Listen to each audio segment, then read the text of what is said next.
Welcome to CBC Windsor News at 6. I'm Meg Roberts. Thanks so much for spending part of your evening with us tonight.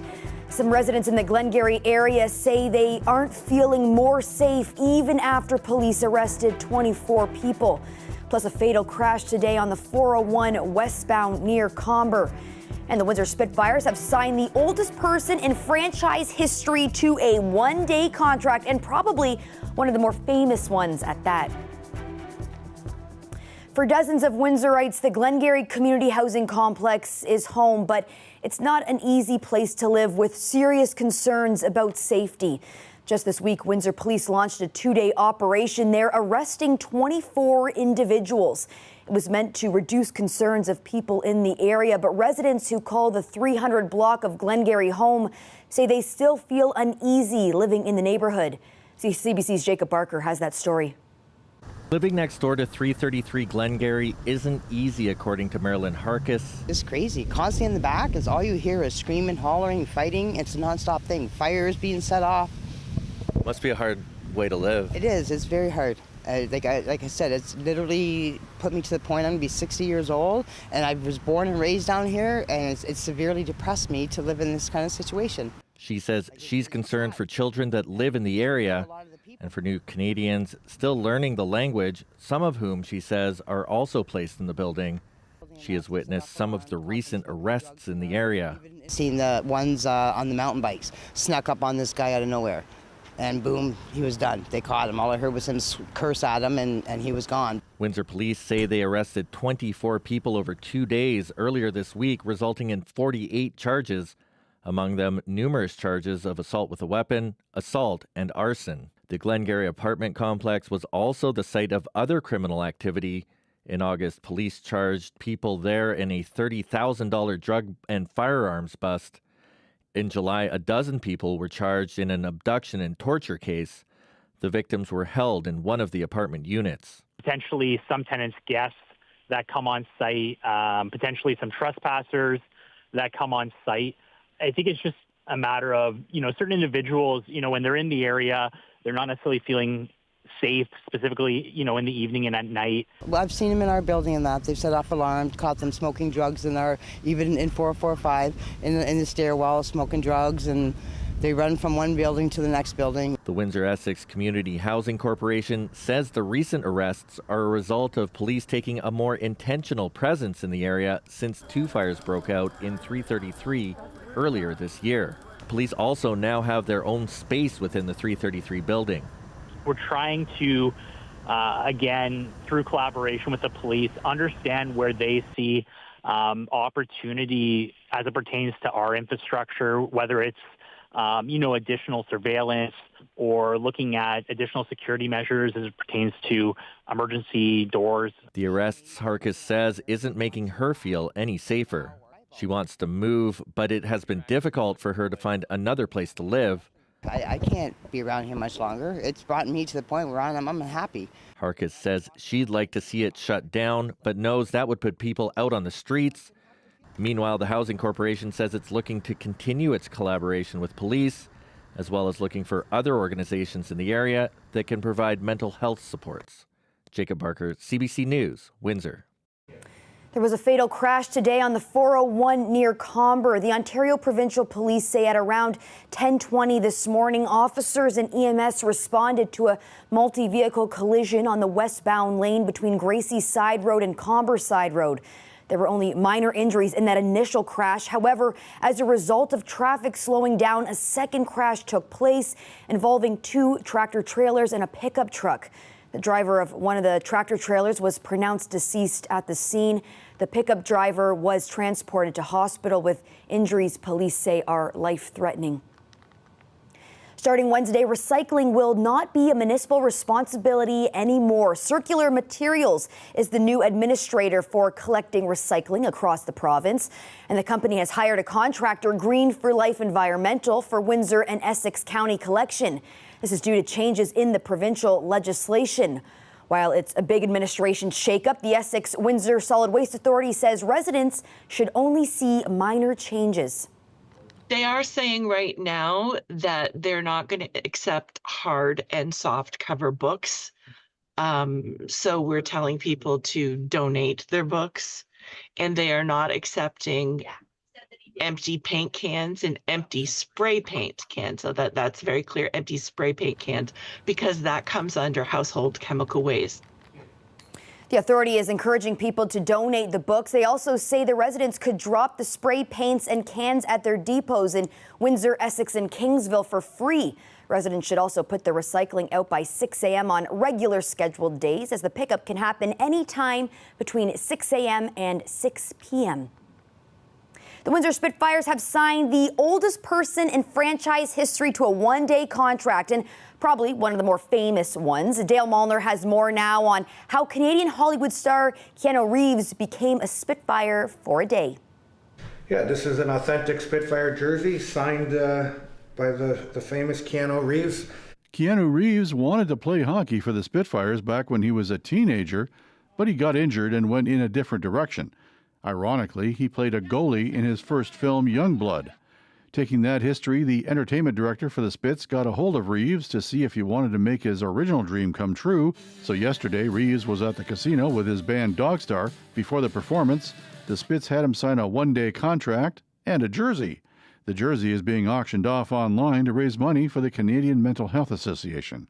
So it all came together, and Remo Agostino put the legwork in to see if this could even be possible. And to Keanu and his people, to their credit, the charitable cause with the CMHA, they made it happen, and the rest is history. The Spits told the communications person at the CMHA this might happen, but to keep it under her hat, it came as a total surprise to the CEO. We're thrilled that during that time, in partnership with the Windsor Spitfires, he signed a jersey to support CMHA Windsor Essex. So we feel very lucky to have such partners, such advocacy. Sbroka says they have many ways they can use the money. Mental health awareness and promotion, supporting our teams, our frontline staff, our care providers, supporting our bereavement program, things that are generally unfunded, that do not come with any funding, that we really rely on donors to help us get there.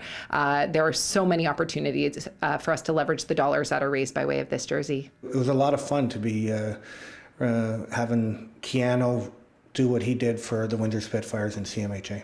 Reeves could not be reached, but he probably would agree this was a most excellent adventure. So if you want to bid on this jersey, just go to www.windsorspitfires.com. The starting bid is $1,000, and the auction ends on August the 30th.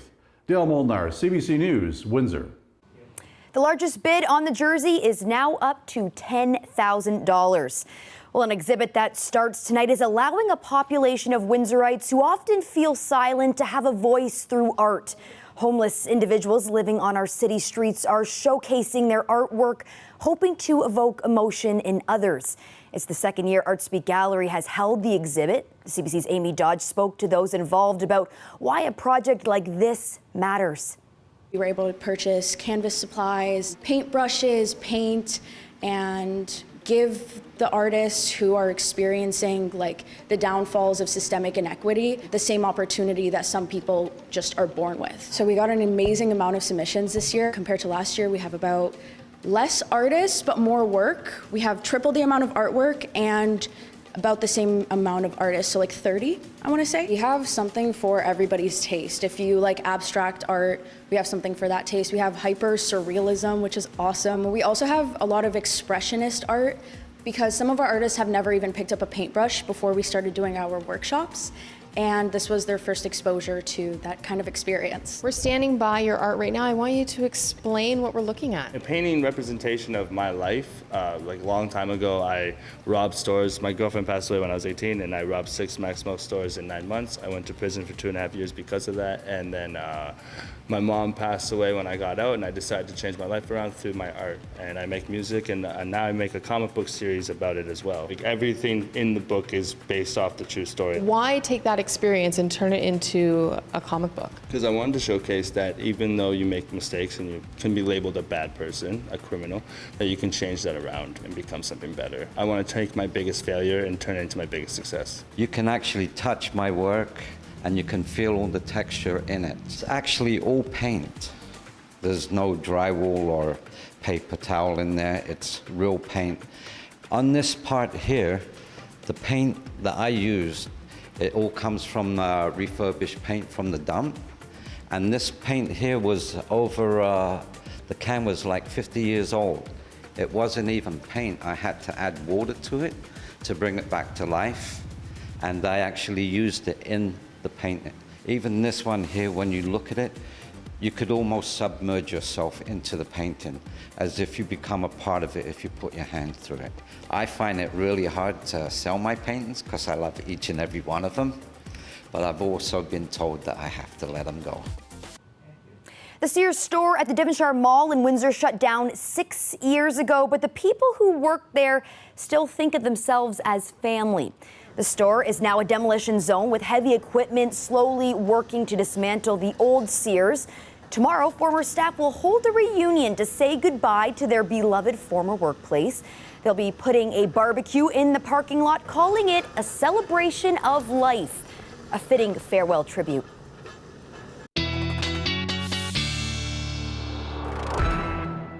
My favorite time of the week, the weekend weather forecast. Riley Lachuk breaks down what's in store for this weekend.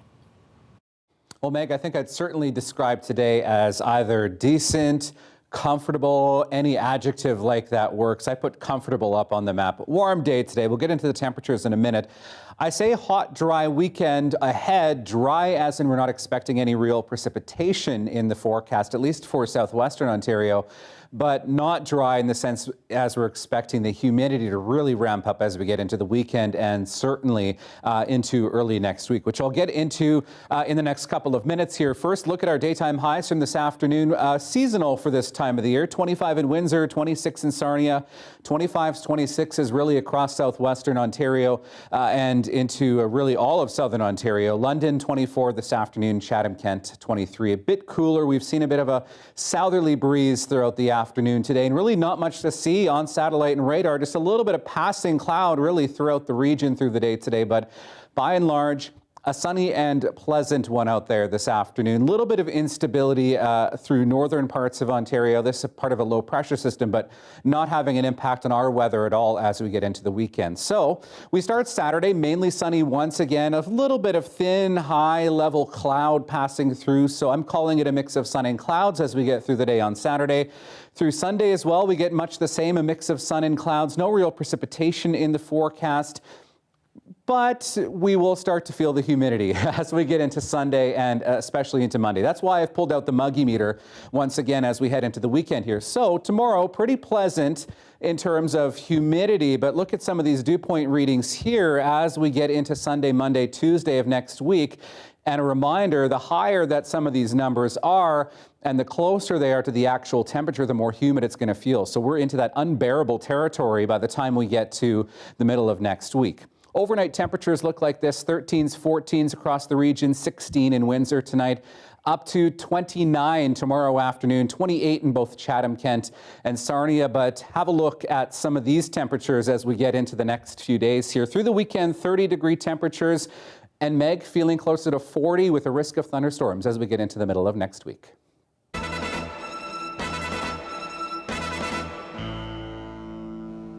The Dumpy Corn Festival started today. It's been a long-standing tradition in the area, beginning in the 1970s. Well, on tonight's Rose City Rewind, we go back to 1982, where things looked a little different, but it stayed true to its name. Former CBC Windsor reporter Ron Lindsay with this story. By this time of the summer, it's possible to be tired of the county fair. There have been so many, it seems. But each one seems to have its own difference that attracts a freshly enthusiastic crowd each time. Of course, the beer companies are represented here in Tecumseh with their publicity stunts, as they are at most of the bigger fairs.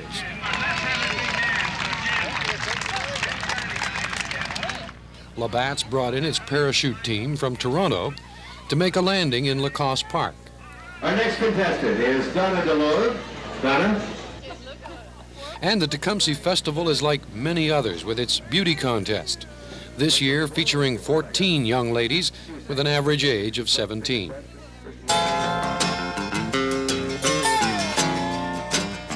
What sets the Tecumseh Festival apart is the corn, among the sweetest anywhere.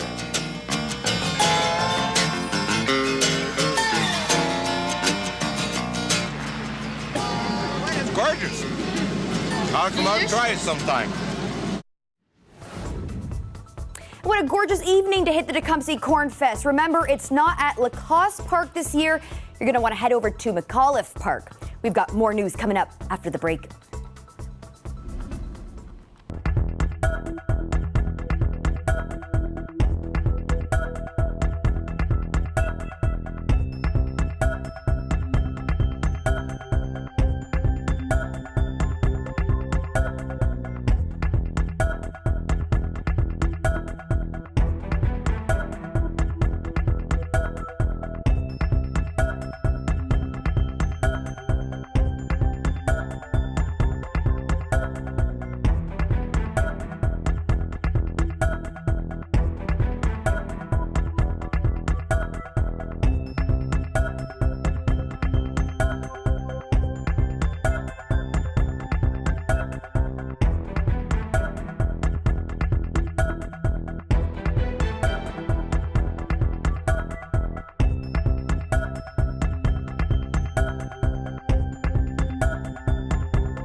And joining us now live is Josiah sitting in for his Week's End segment. Josiah, as the summer moves along a little bit, we're going to be noticing some beautiful critters, perhaps in our gardens, in our parks. Yes, to be more specific, Meg, we're talking about an insect today. Critters, insects. Yeah, they're still critters, yeah. This is an insect that is quite large. It's probably about the size of my hand or bigger, but it's an insect that brings a big smile to people's faces. And these insects will be setting off from Essex County to head south for a famous migration pattern all the way to Mexico.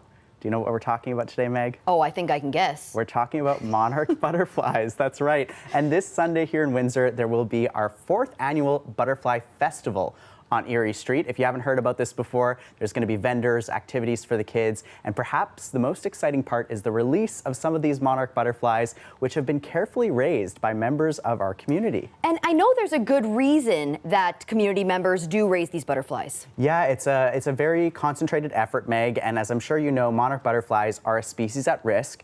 For the past few years, you might have heard calls among some groups to encourage people to plant more milkweed, to encourage those butterfly populations.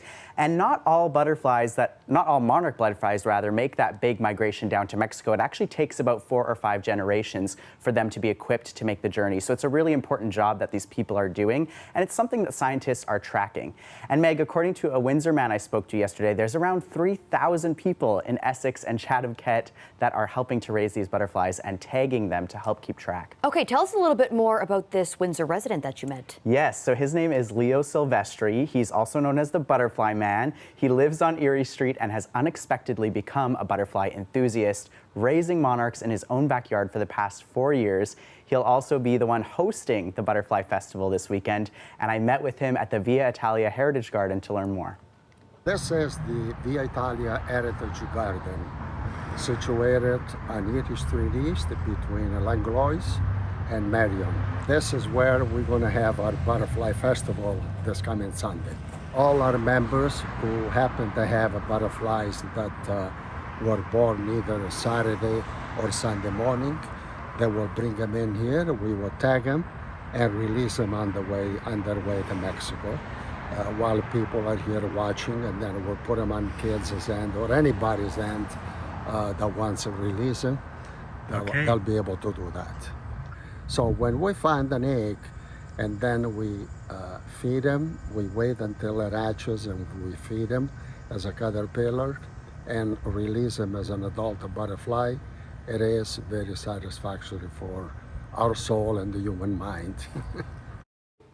I'm thinking that I want the title of butterfly enthusiast. That sounds pretty good. It's a great title, and it's good for the human mind and soul. What he said there was so sweet. Absolutely. Tell us a little bit more about the details of the festival. Yeah, so if you want to join the ranks of the butterfly people, this is happening on Sunday at the Heritage Garden on Erie Street, where I met with Leo, and the activity runs from 12 to 4. Silvestri tells me the butterflies will be released specifically around 12:30 p.m. and again at 2:30 p.m. And if you want to hear more about my time with Silvestri, including how those butterflies are tagged, you can look up the full conversation on the CBC Listen app by searching for Afternoon Drive. All right. Well, thanks so much, Josiah. I hope you have a great weekend. Yes, a butterfly-type weekend. Yes, whatever that means. Sounds good. An auction house has sold a 112-year-old newspaper article about the Titanic. We tell you more coming up after the break.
Kamala Harris leaves Chicago today as the Democratic Party candidate for U.S. president. She accepted the nomination last night. She now has 74 days to convince voters to make her the country's first female leader. The CBC's Ithel Musa was in Chicago for last night's speech by Harris, which has been called the most important of her career. Speaking to the country, Harris promised Americans to tackle major policy issues like protecting the right to abortion and lowering the cost of health care, housing, and groceries. Harris also spoke about the Israel-Hamas war, saying she will always stand up for Israel's right to defend itself, and she will always ensure Israel has the ability to do so. Harris did not address the anti-war protest happening outside the convention by those who want the U.S. to stop its military support of Israel. But she did say this. President Biden and I are working to end this war such that Israel is secure, the hostages are released, the suffering in Gaza ends, and the Palestinian people can realize their right to dignity, security, freedom, and self-determination. Harris will now head back to the campaign trail. She has only a few months before the election and only a few weeks before her presidential debate with Donald Trump. This is a historic moment in U.S. politics. Harris is the first female vice president, and she is the first black woman and person of South Asian descent to lead a major party ticket. If she's elected this fall, Harris will become the first female president in the United States. I thought it was really good. I was very excited to see somebody who showed vulnerability and who was kind to people, who is a people person. She looked very presidential. She looked amazing. I felt hopeful. It was beautiful. It brought tears to my eyes, and I believed every word she said. I really did. I think we got a chance. The hope among many Democrats is that Harris will ride this wave of excitement all the way to the finish line this November. Ithel Musa, CBC News, Chicago. One day after the Democratic convention, another political curveball. Robert F. Kennedy Jr. is suspending his campaign to become U.S. president and throwing his support behind the Republican candidate Donald Trump. It's with a sense of victory and not defeat that I'm suspending my campaign activities. Not only did we do the impossible by collecting 1 million signatures, we changed the national political conversation forever. Chronic disease, free speech, government corruption, breaking our addiction to war have moved to the center of politics. Kennedy says he continues to have differences with Trump on some issues, but is aligned on more. He was withering in his criticism of the Democratic Party for its attempts to derail his candidacy. Kennedy's polling numbers have dropped since Kamala Harris joined the race. Kennedy, the nephew of former President John F. Kennedy, says his name will remain on some ballots, but not in key battleground states. An auction house has sold a 112-year-old newspaper article about the Titanic, discovered in a wardrobe in England. The front page is dated April 20th, 1912, 5 days after the great ship struck an iceberg off the coast of Newfoundland and sank. It shows 2 women in Southampton, the English port where the Titanic set sail on its doomed maiden voyage, waiting for a list of survivors to be posted. The paper was discovered during a home clearance by an auction house. Its existence is thanks to a client's elderly grandmother who kept newspapers marking major events. It didn't fetch a lot at auction, though, going for £34 or about $60 Canadian. That's it for CBC Windsor News. Don't forget, for news anytime, you can go to our website at cbc.ca/Windsor. You can also download the CBC News app for stories that matter most to you. Thanks so much for tuning in. Looking forward to seeing you back here next week.